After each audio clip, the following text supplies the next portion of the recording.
The Whispering Beast. I've never been one for stories about monsters or the supernatural.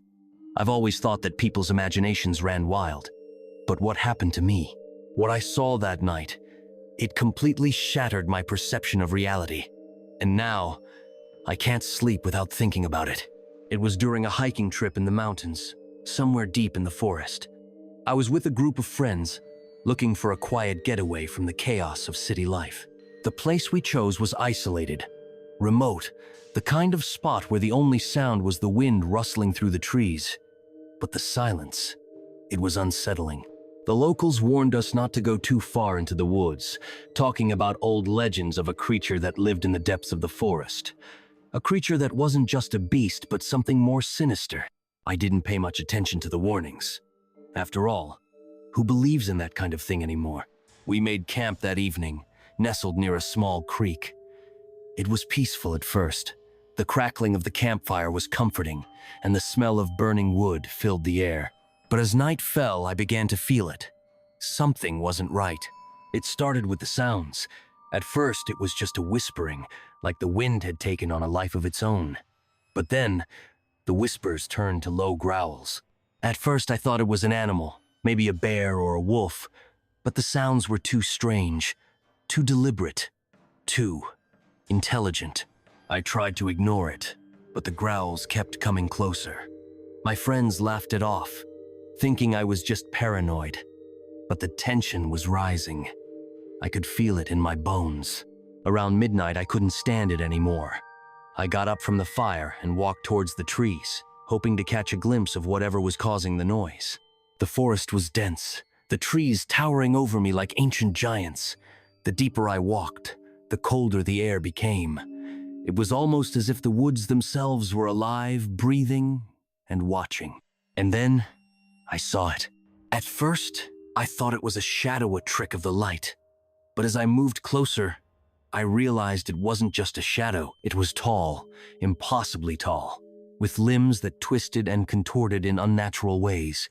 Its skin was pale, almost translucent, and its eyes were hollow, empty pits staring right through me. I froze, my heart racing. It was a creature from nightmares, a thing that shouldn't exist.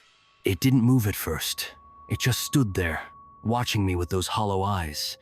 And then, as if it had read my thoughts, it spoke. It wasn't a voice, not exactly.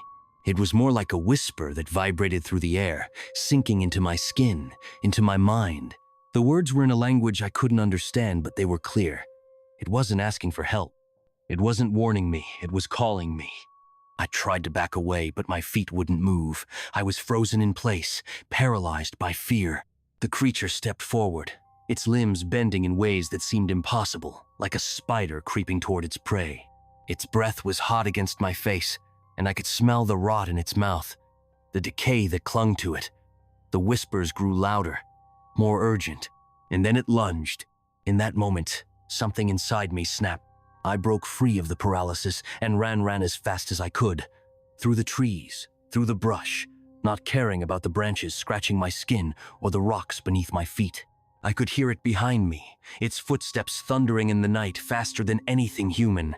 I could feel its presence closing in on me, the whispers growing louder, wrapping around me like chains. I don't know how long I ran, but eventually I stumbled back to the campsite. My friends were still around the fire, oblivious to what had happened. I collapsed to the ground, gasping for air, my body shaking. They looked at me like I was crazy, but I couldn't explain what I'd seen, what I'd felt. That night, I couldn't sleep. Every time I closed my eyes, I could hear the whispers, feel the creature's eyes on me. It followed me back to the camp.